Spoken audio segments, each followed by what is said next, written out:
Yeah, and the way I sync it all together, generally, it's a shame I can't show you on Audacity because Audacity doesn't agree with OBS and recording at the same time. So I had to... That's my alarm going off. So I have to... I do a click track in Audacity, and that's playing while I'm playing along, so that way I can sync up to the click track. Just like a real musician. But yeah, I hope you enjoyed that pretty basic display of how I make my tracks. Hope it illuminated anything. All right, welcome to the actual background track portion of the video. Once again, this is a recording of Audacity that I'm playing back while I commentate to it, so let's get started. And actually, I'll be starting with a track that I didn't end up finishing because I just couldn't get it to sound right. Let's see if you recognize it.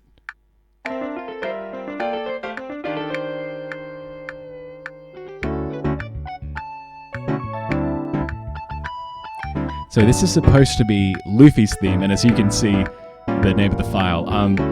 Cassiopeia is a band that I very much enjoy. I found them back in, oh gosh, would it be 2009, 2010? They're essentially, are they originally in the 70s? They're definitely 80s, 90s, Japanese jazz funk fusion band. And I just fell in love with their music, and something that struck me about them as a band and as musicians were that they were just so joyful and full of smiles. So that's why when I wanted to do Luffy's theme, who's so joyful, full of smiles, I wanted to do it in their sort of style. Which is why this one sounds a bit less funky and a bit different from the other versions. What I'm showing here is how I sync up the track. So I normally put the mic close to the click track, which is that thing up the top, and then I use that to sync up whatever track it is. And then when it's timed, I'll split it, make it into essentially a mono track and work it that way. And now I'm just showing off the different parts. So this was kind of the big killer of why this track didn't make it to the end. The electric guitar sound I'm not happy with, because the keyboard where I get all my sounds doesn't have an electric guitar sound that I was too happy with. So I just kind of didn't finish this. Though there's a lot of thoughts here that I'll definitely reuse, and definitely the structure. Yeah. What was I thinking? I recorded this before I'm actually doing this take, and it was like a couple of days back. But yeah, you could also see in that gap there, that was actually a case of, and I'll potentially pause this video before it goes further. For some reason, occasionally my mic and stuff cuts out. And so thankfully you can see it happened there where it didn't really matter. Sometimes that happens during video recording and other music recording. And as you can see, I record stuff in one long take. So when that happens, it can be very annoying. But yes, so that was Luffy's theme. I didn't end up putting that in the track, but I did use it for the I Can Hear Your Voice custom track that I put together for that big scene with Vivi. You can hear. I use the same chord progressions, and actually I will use this to now show how I do my chord progressions, because I do not notate any of this. It's all very free-flowing. But sometimes if a chord progression is, more than 6 chords long, I'll write it down on a sticky note. And I think I've shown them in the past, but I'll take a photo and I'll throw it up on screen right about now. So the chords I recorded, or the chords that I wrote down for Luffy's theme, I reuse them there. This is another track that didn't end up working. This is Sanji's theme. Now, Sanji's theme, I wanted to challenge myself because I make things a bit funky, I make things a bit jazzy. However, Sanji's theme is straight jazz. So I was kind of like, well, how do I make this different? The other issue with Sanji's theme, in my opinion, is that it's actually... repetitive isn't the right word, simple isn't the right word, but chord progression wise, it's not even I thought it was like a 4-bar blues. It's not even that. It's kind of just like 2 chords over and over and over and over and over again. And so I was like, okay, well, I still want it to be low and work in the background, but what can I do differently? I was like, okay, let's turn this into like a jazz hip hop track, which is way out of my comfort zone. If you want a jazz hip hop recommendation, I love Jazz Liberators. They're pretty much my go-to. Think like Jazz Liberators is the main inspiration for this. So you can think of people like Nujabes, where it's more like very funky sort of hip hop sort of styling. Sanji's theme isn't actually in there, and you can see me, I think I'm changing between tracks, but if I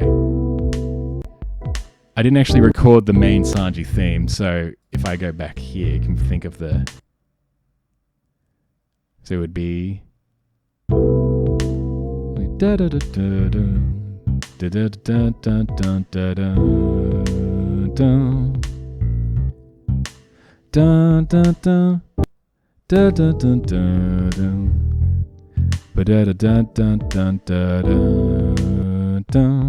It'd be that sort of vibe playing over the top. But yeah, onto the next track. Let's see if I can find it. Yes, this one. This is probably... It's... You know what's interesting? I'm not sure if other musicians have this happen to them, but I definitely get my own songs or my own arrangements stuck in my head, and when I'm thinking of them, my version of Zoro's theme is probably one of my favorites.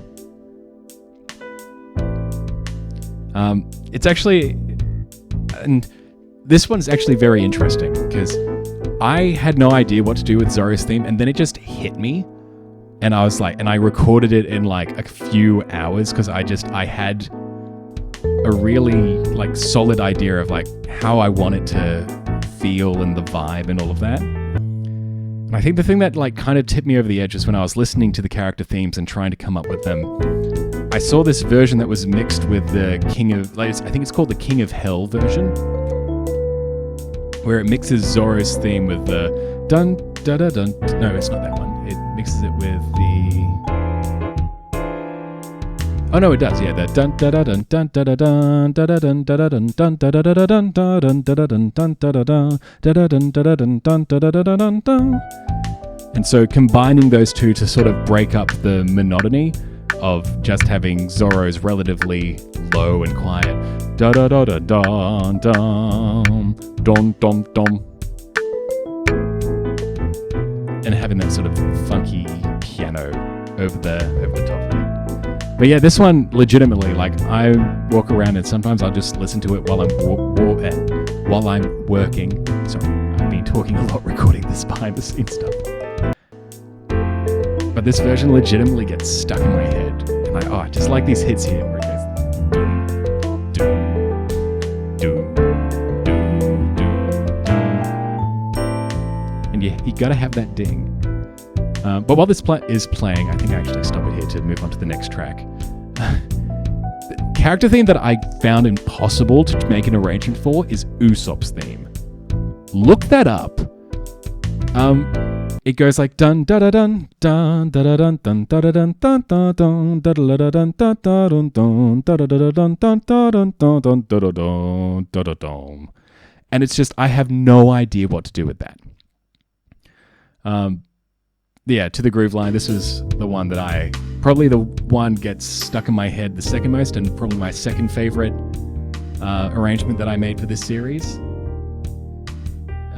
Because I felt like I really needed an inspirational track, especially for the Dr. Hero look. And also for the realization of Usopp's dream. This is kind of like, I wanted to record an Usopp's dream track for his episode. Sorry, an Usopp's soundtrack theme for the Usopp's Dream episode. And I was just like, I just came up with nothing. Nothing entered my brain at all that would work with Usopp's theme. And like, think, what is, if you hadn't just heard me sing it, what is Usopp's theme? Do you even know? Like, try and be like, sing Usopp's theme. I'll put that back on just for the background track while I rant for a second, because I said I would. Oh, I've lost my mouse. There's my mouse. But like, I don't think it's really used anywhere. And I think in the mid cards that the episodes use, it's the like, or that might be Choppers, where it goes boom, boom, boom, boom. That's a terrible recreation, but it's just a very like jumbled and messy theme. And I kind of like it though, because it's very Usopp. The dun da da dun dun da da dun dun da da dun dun dun dun. It's like it's heroic, but also clumsy and a bit silly, and it's sort of has its messiness, but it's just trying to arrange that into something that works as a background track. It just doesn't work at all, and it bugs me.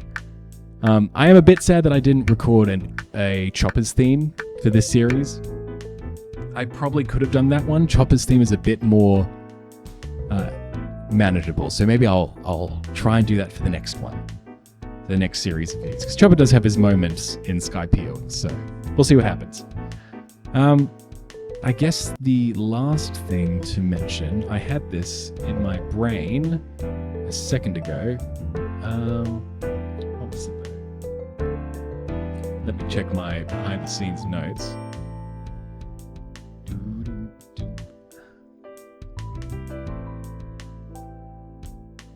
So tracks that didn't get finished, I've showed those. The tracks that didn't get attempted. Oh yeah, no, I need more sad tracks and more tension tracks.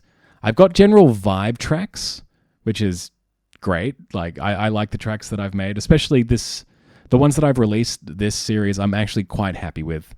There were some stinkers in series 1. Hope, my version of Hope, I played a little bit of it, and then that track is now gone forever because it was awful. I will definitely be retaking that one, but I need something more like this that I can use for different scenarios. Like I need something when there's a moment of tension. I can't be playing the Bossa Nova Nami's theme that I made. Well, this one works for like, oh, hey, it's To the Grand Line, which is the big sort of moment piece. And I need more things like this. I need things for tension. I need things for sad times. And yes, those are my thoughts about making the music. And yes, on to the next section, I guess.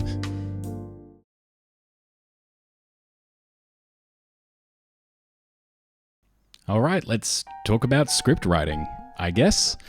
I wrote a little bit for this section that I'll do verbatim that I've got on a separate screen, but here's just the original script for part 1, which was titled The Whale and a Promise, but I think these are always working titles. Like you can just say 12, Leaving Alabasta, 11, Leafing Crocodile, The Mastery of One Piece's Cause and Effect, which I haven't actually recorded or done, but that one's just a thought, that one. But yeah, I'll just have this scroll while I read it. But yeah, I'm kind of undecided on the type of script. You can tell how much better I'm speaking when I'm reading something versus rambling. But yes, I'm wholly undecided on what style of script I should do. And it serves a bit of a problem for me. So pre-Alabasta, I'm very much focused on a specific theme, and Usopp's Dream is, I think, one of my best scripts. Like, it's just, I think, one of my tightest. It's got a very clear, like, this is about the giants, this is about Usopp, this is how Usopp's dream is displayed, this is why the giants are important for that, and it tells a story from the beginning of, like, introducing the start and the Bragmen and how the introduction of the Bragmen, or the concept of the Bragmen, and then wrapping that up by saying Usopp is the modern day Bragman. His brags are becoming true, his fiction's becoming reality once he realizes what his dream is. And it's all just so tight, and I really like this script, and it's one of the worst performing videos, unfortunately. But so that's one style of script. However, that style of script, I couldn't do it in Alabasta. Because I could have done, all right, let's follow the theme of hope and trust. But it covers so many chapters. I think I have the chapter, yeah, you can see, this is chapter 212 to 218. This one's 196 to 211. And the other Alabasta parts have that as well. Alabasta's so big that if I try to do that, it would be too difficult to follow. And so I had to change to making it mostly chronologically, doing it in chunks of chapters at a time, and focusing on the themes of that section, and maybe drawing a focus out for each part. Like the start of Alabasta being an intro for the rest of the arc, all the things that it introduces, and then focusing on Crocodile as a villain, his motivation, how he's being built up, and introducing the themes of hope and trust, and then obviously the fights and how they all play into this, and being able to focus on each fight individually and what each fight brings to the table. Then the triumph of hope as Luffy triumphs over Crocodile, and how trust and hope triumph over Crocodile, and then the conclusion, the wrap-up, and the what's next. Now, I was able to do both kinds of scripts for this series because Alabasta still has, their entrance to the Grand Line, then they have Whiskey Peak, and then Little Garden, and then they have Drum Island, and then they reach Alabasta, so they've got the mini arcs, like the East Blue, on each of those islands, which I could have those very focused videos on, and then Alabasta obviously chronologically. But coming up to Jaya and Skypiea, and especially after that, when it's just one big arc, I don't really know how to do it. It's like, do I stick with the Alabasta style of doing chronologically and, introducing themes and then focusing on them? And actually, sorry, I'll interrupt my own script here, even though I've been doing that the entire time. I think, and I've been more aware of it with this series, writing for the compilation, which is both good and bad. I've tried to make sure that each thing is self-contained, but by the necessity of its length, Alabasta clearly has hanging threads that can't be resolved in a single video. And so when I'm writing my intros and my outros, and when I'm writing content, I'm thinking, how will this sound in the final product when you watch this entire series together, i.e. during the compilation? Which I don't know when I'll release that, probably around December, which is after I've started the next saga. I might revise that, I don't know, I need to still make the YouTube shorts. But yeah, do I just do that where I create, I'm not sure how long Skypiea and Jaya will be, whether that will be another 12 episodes, maybe it'll only be 10, because there's a lot of fighting, and not all the fights in Skypiea are probably as relevant, or I can extract as much meaning from them, though I am actually super keen to cover Skypiea, because it's a very important saga for me, which I'll get into when it's the series. But either way, I know that's a bit scatterbrained, but it's just me sort of thinking aloud of, do I have to abandon the theme-focused videos where I'm very much focused and ignore to the ignoring of everything else? That's not the correct English, but how I completely ignored the story of Hiruluk and Chopper when I'm talking about leaders and kings and Drum Island, even though obviously they're like the most major part, but because I was like, okay, we're talking about leaders and kings, everything I talk about needs to be related to leadership and kings and all of that. And so I'm not even going to mention Hiruluk or anything like that. And same with Usopp's Stream, didn't even mention Mr. 3 or any of that when I'm talking about, okay, this is Usopp and the Giants, everything else that can wait till the next part. I'm like, well, what do I do in Skypiea? Do I, for instance, just be like, all right, we're going to talk about how Luffy fights gods and how that's important. And so we're only going to focus on Luffy fighting Enel, but then I'd have to skip over and remove the context of why Enel is a bad god. I'm just sort of spitballing, thinking about the themes of the series, but Ganful versus Enel versus how the Shandians view gods versus what happens in the flashback with Nolan and how he views gods when he kills the big snake, and how they view like religion in general.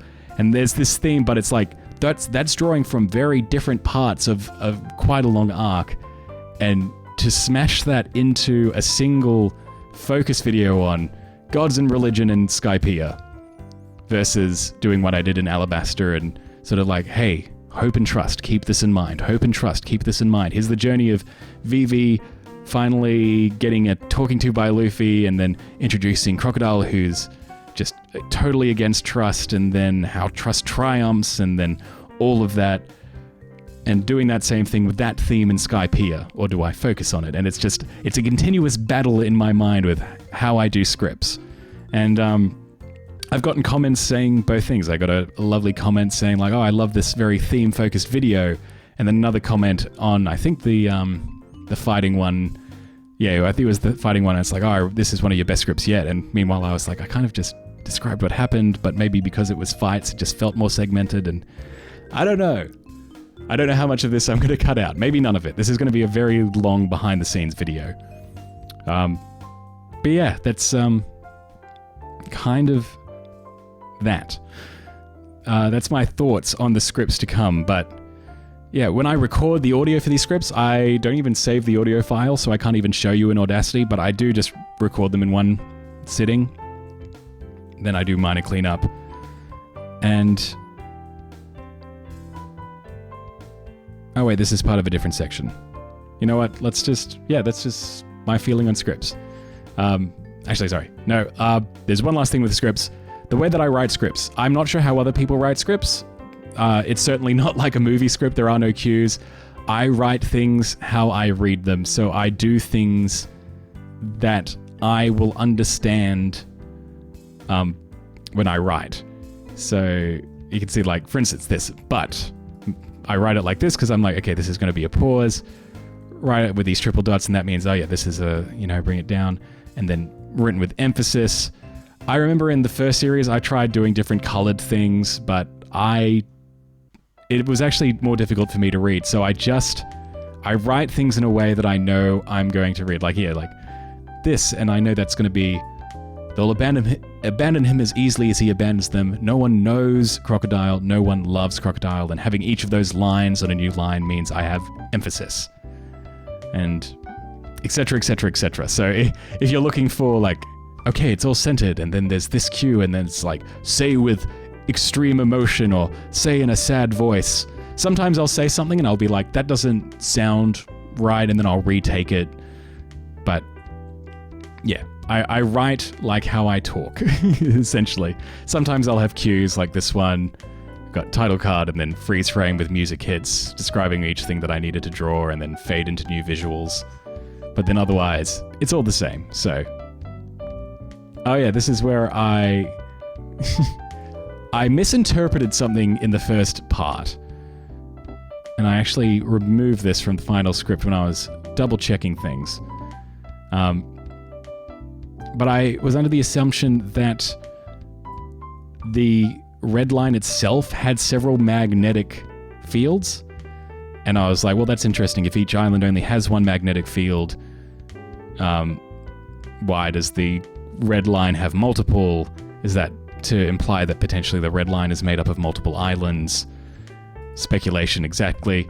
And then when I reread it, it was like, oh no, actually you sync your log pose to one of several islands because it's pointing at an island. It's not like reading a certain magnetic field from the island, if that makes sense. Sorry, from the red line. And then based on the magnetic field you get from the red line, it puts you in the direction of one island. It's no, you're syncing it to the island that you're going to go through, if I'm understanding that correctly. Look, I've read One Piece a lot now, and it's just the joy of reading it because it just means I keep discovering new things. And that's why I keep attempting new things. Oh, wait, hang on. Spoilers. I did want to bring that up, but I've put that note there because if I ever make it to Elbaf in this series, I will want to make that callback. No spoilers. I should probably put a warning when I record the preamble and the outro. But yes, okay. Those are my scripts. If that was helpful, I hope so. Welcome to the editing portion of this video. Yeah, I'll just run you through the basics of my editing setup. I've picked part 11, just because it's a bit more involved than some of the previous ones, or even the finale for that matter. And yeah, from the zoomed out view, normally I've got this on the larger screen, but I've actually got it on the smaller screen since this video will only be 1080, so this will be a fair bit larger. Ignore that the top of my head is missing here.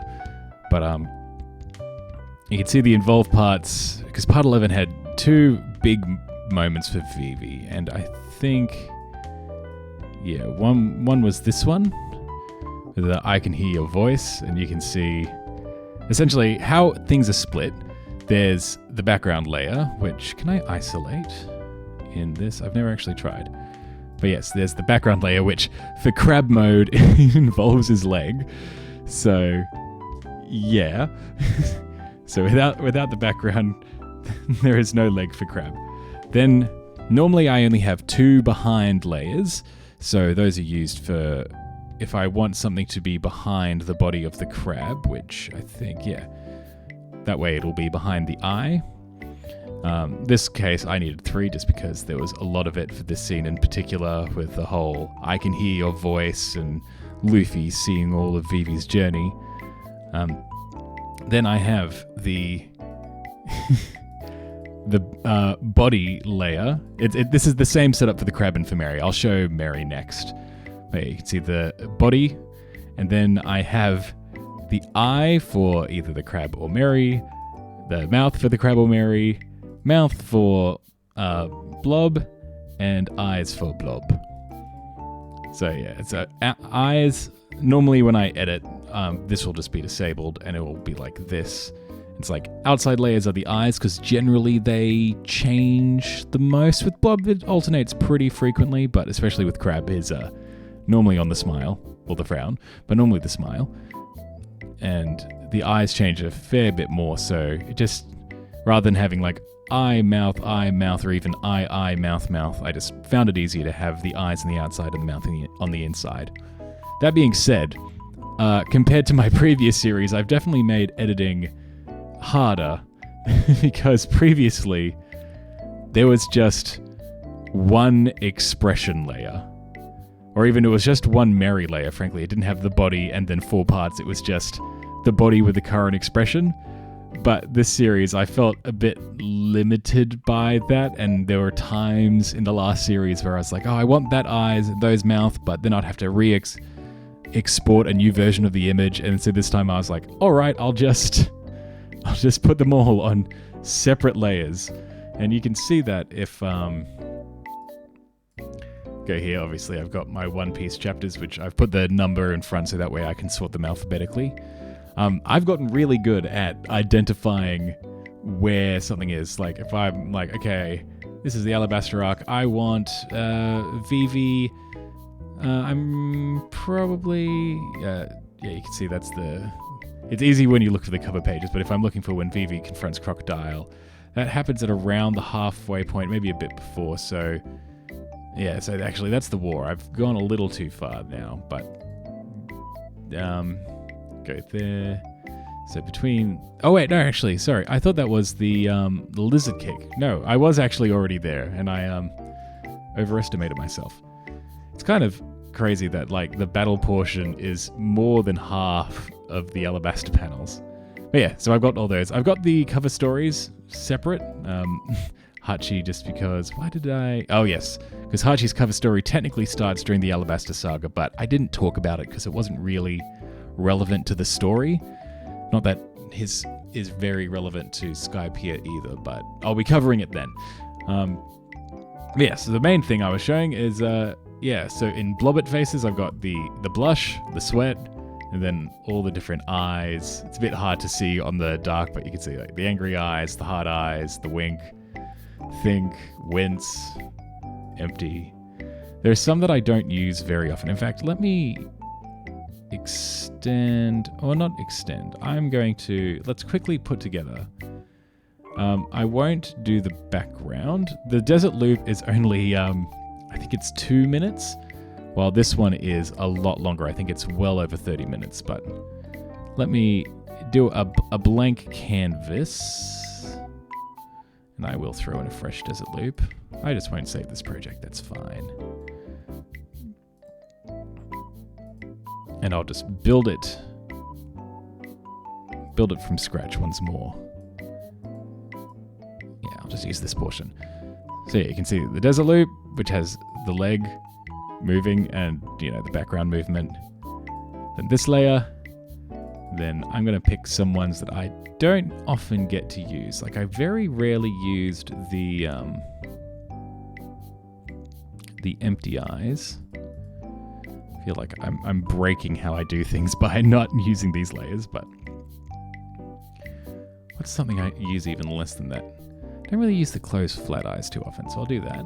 I very, very rarely get to use the, where is it? Closed frown, closed big frown. This one is so, it's so big that it can be used as a mustache for other expressions. So if I put that there, it looks like I've made a bit of a caricature. Let's get rid of that. And let's do I kind of really like the O mouth. It works, the O. The smirk mouth, I made it, but it didn't really fit as well as I liked. But yeah, now I can show you, let me move those up, and I'll move to doing crab. You can see crab, he has far less eyes, far less mouth, because I designed Mary for the long term. Mary's going to be sticking around for a while. But yeah, we'll just crab eyes, and you can see it all just kind of pops together. And then, of course, the lovely crab smile. So that's how I construct the scene, and then if I want to change it, then I'll, add a cut. I normally do my cuts in time with like voice lines and things like that. And my general editing philosophy is, obviously, Blob's expression is what I'm saying, and my companion's expression, because there may be future companions, their reaction is based off on what I'm saying. So my expression, how I'm saying things, the emotion I want to convey, not the convotion I want to email. And the crab is reacting to what I say. So that's why often when the crab is on screen, he'll be smiling, or when Mary is seeing the damage, Mary will be frowning even if I'm gone past it. I try to make a point of Mary's expression stays a bit dour after noticing damage, and it takes a while to fade. And this is actually my favorite thing that I wasn't able to show off at all, because this is built that it can be, I didn't have to reposition anything. So you can see, Blob stays in the same position, which I think is a neat little trick. And there is a slight difference. So that's got the whole Blob, but just the Mary, it's cut off by the horn. So I actually had to redraw that part, but that doesn't work. But what does work is if I go to the Mary expressions, and I love this so much, Mary's eyes, they kind of work on the crab. So if I go like regular eyes, it looks so derpy. It doesn't really work when you do both. So if I do the, let me just do big. Like, that doesn't work. But if you mix and match, it kind of does. And it fills me with joy. So if I go like, it's like, oh. You have no idea how much time sometimes I just want to pick me up, and I would be like, let me,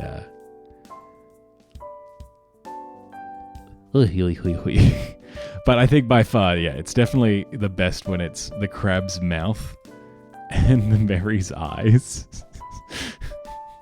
Oh no, I accidentally got them mixed. No. See, this is, I take 3 weeks off, and it all goes horribly wrong. There we are. Imagine if I did something like this for an entire episode. But yeah, that's the basics of the construction. And now if I just, let me remove those and I'll do the Mary parts instead. Ooh, these are all the things you can see. The Hawk of Death. Treasure chest. Oh, the way that one works, let me construct the Mary before I do that. And yeah, I'm not saving this anyway. Oh, when I updated DaVinci Resolve, it decided to link these things, which is a bit annoying to me. But that's fine. DaVinci Resolve updates sometimes, and then things might cease working. It's always that's exactly how I feel about it. But yes, sorry, what I was just about to say was the treasure chest, it contains 3 parts, because technically the beam is a separate part. But you start with a full part. Let me zoom this out. In fact, I can probably make this a bit larger now. Yeah, it doesn't get any larger. All right, stuff that, and I'll grab a random panel, and this is also what I have to do. This is what takes a lot of time in the editing. Finding the panel, then you're cropping it. Okay. So if a panel starts here, then obviously I'll do my transform of just, I'll lock these 3 things. I'll normally check to see that the rotation angle, because I did this to a center panel, it is centered, which is fine. Then I'll do something like, okay, I want it to land here. So I find my end position, shrink that. I want it to be here, and let's rotate it like that. This is how the sausage gets made, ladies and gentlemen. Maybe I'll shrink it a bit more because you don't want it clipping outside the box. I'm like, ooh. So I'll find the midpoint now, and then give it the illusion of, I'm throwing it up. See, I'm not good at editing. I'm bad at editing. This is the most editing. But then the final trick is, once it's up there, then I'll generally get the front part of the chest, and it's all lined up, so I don't have to ever move things or align them. But once that's there, then it looks like, oh, yep, it's gone inside. And when I need to bring something out, we'll do the reverse, and I'll often opacity, you can see in my favorites, cross dissolve, my most used edit. But, oh yes, it's going into the chest, and then the beams of light fade away. And that's how I do the Hawk of Death treasure chest effects. Very amateurish. But yeah, everything is made so I don't have to reposition anything later. Everything just is in the position. Like, it makes the file sizes larger, but when they're drawn, it's a 1920 by 1080p frame, and where I plan on putting things in the frame, they're there in the image, so it saves me a lot of effort. See some other things like the Luffy Liberation loop, which I normally split up into 3, and you could see, yeah, there's the intro. What? Something I noticed a bit too late on in this intro. Do you notice it? Did anyone else notice it? The main mast is missing. So if I don't know what came over me. I rectified this in the finale animation, but for every other episode, the mast is gone. There is no mast. I just forgot to draw it. So when you look at the image, it's actually just a sail in the air. And I'll show it when I talk about, oh, knocked my mic. I'll talk about it when I talk about the animating and stuff like that. Is there anything else that I need to show off about the editing? Not really. I've got some custom illustrations. You'll remember these from the beginning of the series. This one from my 4Kids intro. The way that I did this, this is layered on top. Obviously, I zoom it in so it's full size, and then I just do a scroll.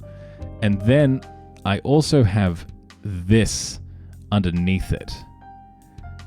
And the reason for that was so everything else was black aside from the scroll, essentially. Because yeah, otherwise you want just the stuff to appear in the scroll, so it's all just, it might just be easy to show in the first episode anyway.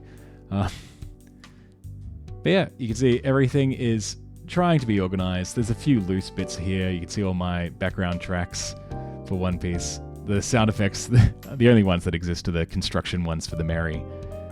And I think that's pretty much it. Yeah, I think the hardest edits were probably in this episode, just because they were so dense. And you can see, yeah, this one was the killer. You can see me going through the entire series, and I'll just hide the audio so you can see. So it's 1, 2, 3, 4, 5, 6, 7, 8, 9, 10, 11. And it's done like this because this frame here is also this frame here. Because I didn't want to stack it into, how many, 50 different layers. But yeah, it's every single frame where something could be conceived as someone helping Vivi. And it's all just flashing in and out as it builds to, of course, Vivi's big moment as she defeats, who is it? It's Mr. Seven and, was it Miss Father's Day, I believe? Yeah, Miss Father's Day. Such very important characters. And of course, I finish on the throwing, which is referenced during the animation. And oh yeah, the little moment there where I hide the I can hear your voice in the flash of light. Because it really did strike me. I think this is the other moment. No, it's not that one. The other big moment is, yeah. The I can hear your voice is such a big moment for Vivi. So she gets 2 really big montages. I think episode 11 is probably one of my best, maybe not best written, but I think just best as a cohesive unit with that story of hope and the fulfillment of hope. But the thing that really struck me that I definitely made a point of doing, if I can mention it, it's a shame also that much like Audacity, for some reason the audio decides to not cooperate when I've got OBS open, so that's fine. Where is it? Where is that moment when Luffy appears? Oh yeah, I did put a bit more effort into the editing here. It's not much. I'm certainly not good at editing. Ah yes, here, the flash of light as Luffy appears from the center of the sun. I wonder if that's Oda hinting at anything that Luffy appears in the center of the sun, bringing hope. Wait, where's the panel? I think it's right here. Bringing hope from the center of the sun. Curious. Oda's foreshadowing. Yeah, audio-wise, things are obviously much simpler. It's just the voice track. And actually, I don't need to show Audacity for the voice track because I don't actually save the Audacity files, with 1 or 2 exceptions when I'm worried that something's happened. I normally just do them in one take, not the entire script.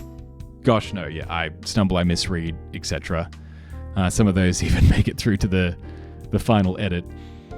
But I'll generally record, if I pick out a free evening, and then I just record the whole thing and I do my adjustments, which consists of a bit of noise reduction, and then I use Audacity's, I think it's called the limiter, where you can just say hey, make sure nothing, go 6 decibels below the max height, and then it will squish. I don't know why I'm doing hand actions. I don't have any, my VTuber model doesn't have any hands.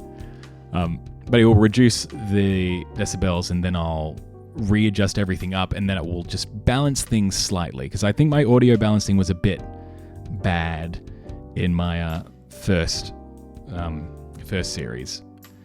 But yeah, otherwise, you can see some moments I'll adjust.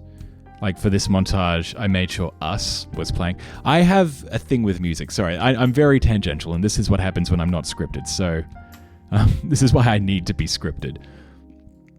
But there is a reason why there's a lot of different musical cues in both the animation and also in when I choose to play certain pieces of music. So this scene plays with Us because it's all of the people that have helped Vivi, and that's why Us is chosen there. And there's a reason why Us is chosen in the animation as well. This one is a lot more edited because this one was, I custom recorded this as just a solo piano track for the darkness to the Luffy appears to into the battle theme. However, because it was custom recorded, the volumes were everywhere, so this part was a bit soft, this part was a bit loud, and so I did adjust that manually, but I don't normally do that. So if I go to a different one, if I go to the finale, you see that doesn't happen. It's all the tracks are, it happens Oh wait, no, it does happen. Very briefly. Can't remember why I did that. And I do adjust it near the end, especially with this the JoJo reference that I implemented. I had this ending in mind for the entirety of the series, because when I saw the panel, I was like, it's in the middle of the chapter. So when I start the importance of Skypiea, I'll be starting from the same chapter that this ends on, and I'll be bringing Robin into that as well. But when I saw the panel, I was just thinking, like, this is such a hard cut moment. And what's a better hard cut than having a JoJo reference? And this is one of the few times where I do some editing with the faces. You can see the the crossfades between the different faces. But aside from that, it's all pretty simple. Probably the first episode is the Sky Sea moving background. Yeah, I could show that one off. You can see actually it's a giant circle of clouds. I think it's how big is it? It's like 4,000 pixels by 4,000 pixels, or even larger. So we'll be seeing that, but enough spoilers. I'm just wondering, is there anything else? Yeah, you could see the desert loop backgrounds. This one was relatively simple because I animated this background in Critter predominantly. So that way it was just the legs, and then I added the clouds to be angled and like going on the side, all for the illusion of going into the distance, which much harder than Mary with the distance going into the back instead of going towards it. If I open up my project manager, there it is. Yeah, you see finale. I'll be opening this one up when I talk more about the finale animation. Open the spare, Django recap. Oh, yes, this was, so I'll just talk about this briefly. This whole series it's the first time I've done it all in Linux. In fact, it's the first video was done in Linux, so there was some teething issues, and the way that Linux is installed, the way that DaVinci Resolve is installed, it doesn't cooperate well in Linux, so it's actually being run in a different, container, in a wrapper, a Rocky Linux wrapper. But because of that, whenever my NVIDIA drivers upgrade, I need to run a thing. And there was a point at episode 5 where it completely broke, and I was worried that I was going to lose my files. There was also a case, I tried to do some audio thing and it just crashed entirely and it didn't open, and I had to finagle it, which is why there's part 5, drum royalty, and then the test backup, and then finally the one that hopefully works. That was very stressful. Thankfully that all works. Sorry, that probably didn't make any sense. You can look into when I was setting up on Linux, I made a video going into detail about that process. But yes, here is the upgrade. I do tentatively without breaking things. Yeah. You can see the water background's a lot more involved because it's got all these different layers of... There's the... I'll just reveal them one by one.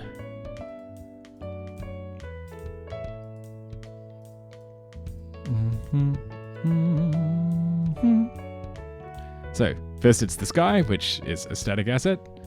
Then I add the haze clouds, which are very slowly moving. And you can see each of the cloud layers have double layers because I stuffed up during their creation and they aren't perfectly looping, so they had to overlap. And you can see where that breaks there, and then I add that and it fixes it up. And then there are the other cloud layers. There are the larger, slower back clouds, the front clouds, etc., etc. A lot of clouds, including hat cloud, piece of meat cloud, and blobby bee cloud. My blobby bee is definitely a kind of faded from relevancy. Even here, I'm wearing my One Piece hat. If I take it off, it's the B for Blobbit that is technically part of my character design. But because this is a One Piece video, I've put on a hat instead. Yes, then there's the water base, which is just that. Oh yeah, there are also the islands in the background, which I've got. I've only got Whiskey Peak and Drum Island. I was originally going to do more. Potentially, I will add more islands to this, because I do plan... This background is going to stick around with maybe a few minor adjustments. But yes, then there's the water ripples, which is this stuff. This one's a bit funky, because I had to... I believe, yes, I had to crop it and then add softness. So if I disable that, you can see it's actually a bit of a blue haze, which was necessary to have that working. And I actually animated, I was going to try and do this in here. Like you can see, I've got the water ripple that I created, but trying to do it in DaVinci Resolve didn't work. I actually had to end up doing this one in Critter. So that's why that had to work that way. Got the water sparkles, which they do change.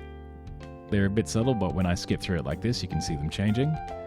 And then the final layer is the water haze, which is kind of blends all those layers together and gives a sense of distance. So a lot more. And then, yeah, you can see with Drum Island, I've made it so it transitions to be bloomed.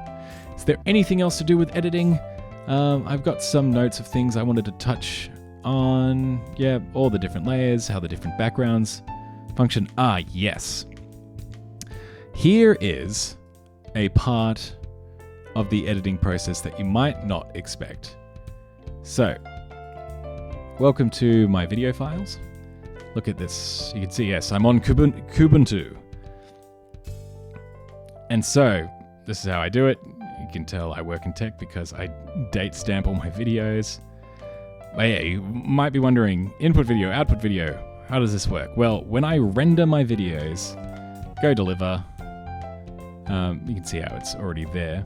This is actually a bad example because I didn't really need to change this one, so let's go back to the finale. Yes, when I export it, it exports as input video. And the reason is because if you see this file size, it's 43.3 gigabytes, which is a lot of file size. And I only have 2 terabytes in this thing. I could get a hard drive at some point, I will. But also, if I try to upload a 43 gigabyte video to YouTube, that would take forever. And I'm not a fan of that because I have to leave my computer over, make sure it doesn't go to sleep, etc. So I can convert everything to MP4 videos, which, if you see a comparison, if this is the finale in QuickTime is 43 gigs. Where is the... Oh, because I was like, where is it? Ah, I didn't rename it because there were all those issues with the finale where it didn't upload properly, and that's... I'll talk about that later. But yeah, you can see it goes from 43 gigs to 562 megabytes, or I was trying a different version of encoding, but yeah, it's this one is 513. And you can see here, I've got convert MOV to MP4, which if I open with Vim, it's just a simple script to take input video, convert it to output video. And I need to do that one for size, and I do it for size, for upload speed. I don't think I sacrifice too much quality. I've watched the 2 of these through. I haven't noticed any sort of dip. And I need to do that because this is a lie. It does not do MP4, and this is just a weird thing to do with DaVinci Resolve. It doesn't let you format things as MP4 because those are licensed formats, if I believe correctly. This might be a bit incorrect because I'm kind of going off the top of my head, but essentially on Windows you can export as MP4 like I did for my first series. It's all fine, and that's because Windows and also Mac, I believe, have licensed the ability to use the MP4 codec or something like that. Someone correct me in the comments if I'm wrong. Because this is Linux and is open source, it does not have access to that. So I can't export as MP4. It says this is an option. It's not. When you do it, it'll only... Yeah, it only does AV1, which I believe is an audio-only codec. So it doesn't work at all. I tried, it failed. So I have to export things as MOV. And frankly, this is because this is a later version of DaVinci Resolve. An earlier version didn't even have MP4 here. MKV isn't great either. So I just, do QuickTime, do YouTube, export it, then I run my converter, and the converter takes longer than actually rendering. That's the good thing about this new computer. It renders it very quickly. But yes, a lot of that was a lot of babble that probably went over the head, but that is my video editing and converting process. And yeah, I know there was a whole lot of faff in there. Maybe I'll cut out some dead space, but hopefully that gives you some insight into how at least I edit. And I am certainly not a pro, but yeah, DaVinci Resolve is a free tool. It is compatible with Linux, as difficult as it is to install. And it's a good editor, even though I frankly don't know how to use it correctly. I haven't even tried to do Fusion. This is going to be my next thing, especially when I start trying to do layering of animation and effects, which I'm not doing yet. That is a thing for the future that I'm trying to learn. Compositing, that's what it is. Animation compositing. Because I've seen someone do it in DaVinci Resolve, and I am going to try and learn Blender. But yes, that is my editing process, and I'll see you in the next section. Alright, I'm just going to quickly go through the drawing side of the layers. I showed how they work in the editing side, but yeah, this is my background file. Right now I've got it set to crab, and you can see how I've got the shared up and out eyes, which are slightly different, and then you can just put the things on top of it, like that. Pretty simple. And then you can see where is the desert background, and the sky is the same, so that's nice. And I've got this in animation mode just because you can see all the different layers, but this is the leg. I don't know why I went all the way back up to the top. That's annoying. Yeah. The leg and all the frames for that, and you can see things coming in from the distance, which is controlled by all these. Are they called tweens? Animation curves. Whatever. I think it's at all the different keyframing for some of that distance stuff. I originally was hoping to have things appearing over the horizon, but that was more effort than it was worth. But I get the illusion of movement instead by having, if I get the desert background and I hide the base, you can see there's this big moving thing that's just shaping outward. And it's not 100% straight, I don't believe. It's struggling to render because it's so many frames, but you get the idea. I think it's technically going in like this sort of direction, and you can see because there's these erase things here, so it works with the curve and it doesn't go too high or get out of frame. But yeah, so that's how I did the desert background. You can see my guidelines and all that. But then if I get out of the desert, go to the water instead. Oop.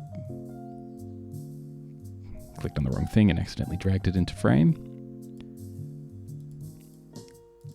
Yeah, you get the water background where you can see all the different parts there. This one isn't... Actually, no, sorry, this one is animated. I completely forgot. You can see the... What is that? I don't even remember.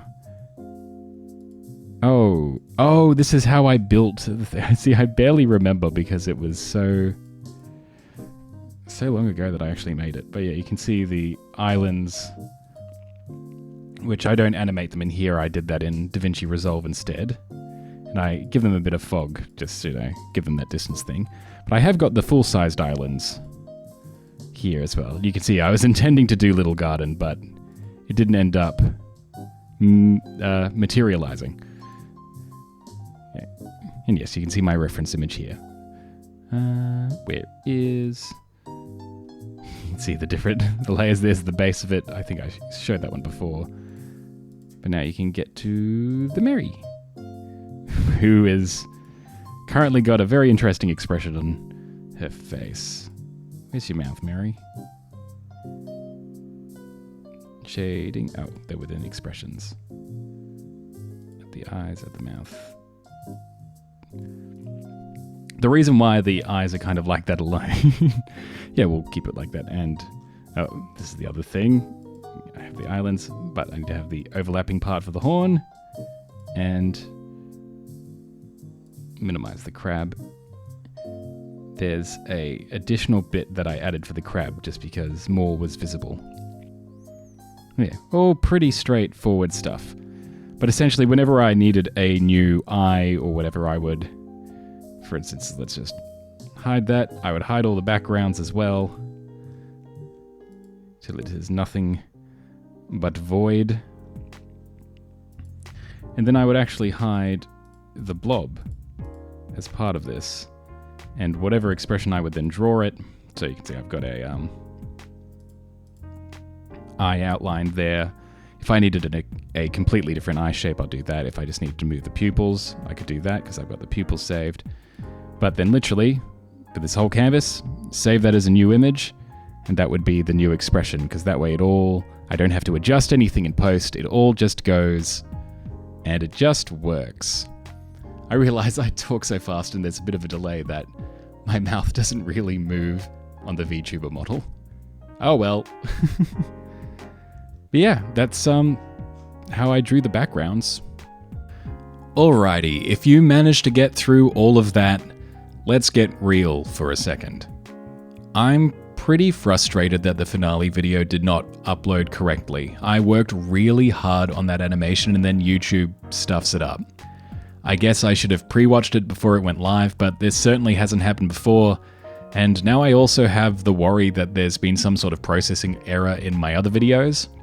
I really like my audience. Those recurring names that I see each upload, it really warms my heart, but as much as I try to not look at the numbers, when I see such a precipitous drop on the finale being the worst performing video of the entire series because I had to re-upload it, I'd be lying if I said I wasn't at least a bit upset at that. This is a hobby, so I don't try to dwell on things like return on investment, but I put so many hours into making this series, and a significant amount of those hours into doing the animation and doing the editing. But there's the thought that just keeps rearing its head.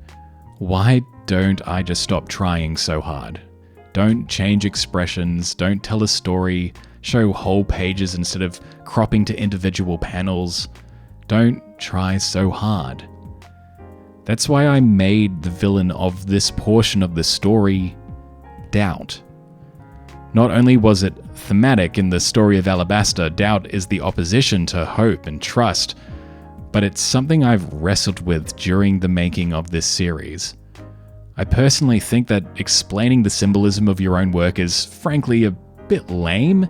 It's better to keep it vague and let the audience find their own meaning in it, but because it's a behind the scenes and not many people will get to this part of the video anyway, I'll leave some hints. The Mary represents something that I think is important in life, and doubt can take you away from that thing and stop you from reaching it, but the crab also represents something that can help you get back to that thing, that can help fight off the doubt, but it isn't able to defeat it. The evening of the finale going live, which for me the video was released at 4 AM that day, when I thought I would be taking a nice long break from any video production, I created the Skysea background for the next series. I didn't plan to. I thought I was going to be playing some long overdue video games, but that day and even the day after, sitting at my computer looking at all the games in my backlog and with no series videos planned until November, I was overcome with the need to create. Though this channel has shifted from its original content, its goal has not.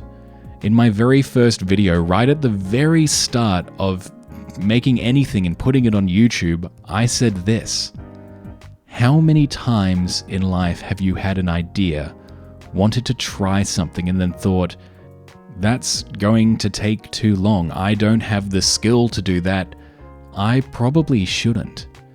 You talk yourself out of it before even taking the first step. Then years on, you look back, see a sketch, an unfinished novel, and you are filled with regret. After 2 series, I can now say, I've done a thing.